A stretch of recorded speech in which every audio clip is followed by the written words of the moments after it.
The War of the Worlds. On October 30th, 1938, CBS Radio interrupted a live radio program to deliver an important announcement. It said that astronomers had detected blue flames shooting up from the surface of Mars. The broadcast returned to its program, but it was soon interrupted again. This time, the news said that a strange meteor had fallen on a farm near Grover's Mill in New Jersey, and then CBS Radio switched over to continuous live coverage of the eerie scene around the meteor crash. As the event unfolded, the terrified audience discovered that the meteor was actually some kind of spaceship. The reporter on the scene described the emergence of an alien from the spacecraft.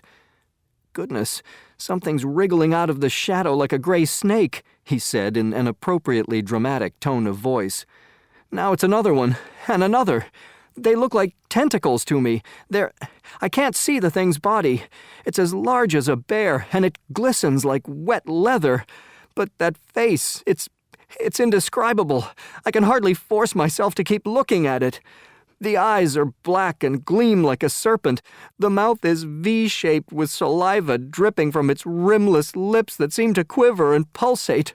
The thing is rising up. The crowd falls back. They've seen enough. This is the most extraordinary experience. I can't find words. I'm pulling this microphone with me as I talk. I'll have to stop the description until I've taken a new position. Hold on, will you please? I'll be back in a minute." The alien Martian crawled back into the crater, but re-emerged soon afterwards in a gigantic three-legged death machine and quickly killed the 7,000 armed soldiers surrounding the crater. Then it proceeded across the landscape, joined by other Martians, blasting people and objects with heat rays while releasing a poisonous black gas against which gas masks proved useless. Listeners all over the United States began to panic. People filled the roads, hid in cellars, loaded guns, and even wrapped their heads in wet towels as protection from the Martians' poisonous gas. People desperately wanted to defend themselves against aliens. Although the radio broadcast had warned listeners 4 times that this was a dramatized version of H.G. Wells's story, The War of the Worlds, performed by Orson Welles and the Mercury Theater, people simply ignored those announcements. However, by the time the night was over, most people had learned that they were actually listening to a radio play. The fact is that the broadcast had reached approximately 6 million people and had produced a huge national scare at a time of growing tension and anxiety leading up to World War II.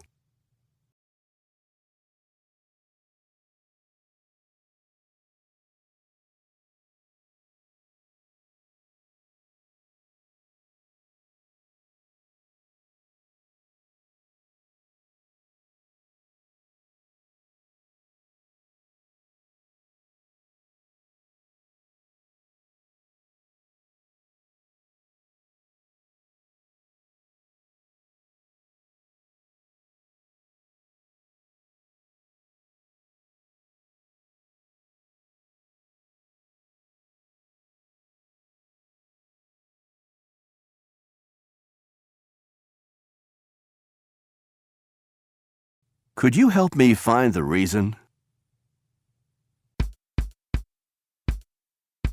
Could you help me see the reason why I work so long and hard? Could you tell me why I do it? Why I push myself some more?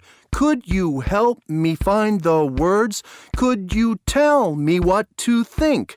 Could you help me see the reason why I still can't get an A?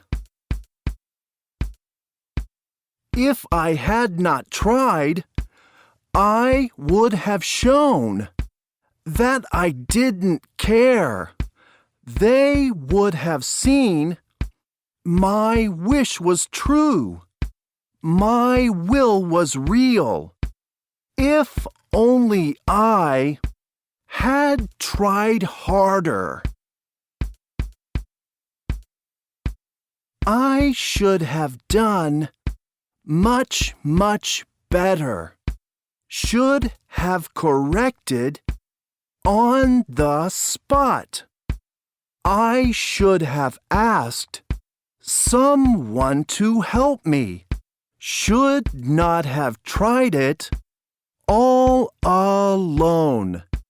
They might have noticed all my trials.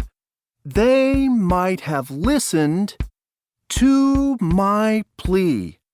Considered all that, I'd forsaken and handed that A right over to me. If I had not tried, I would have shown that I didn't care. They would have seen my wish was true. My will was real. If only I had tried harder.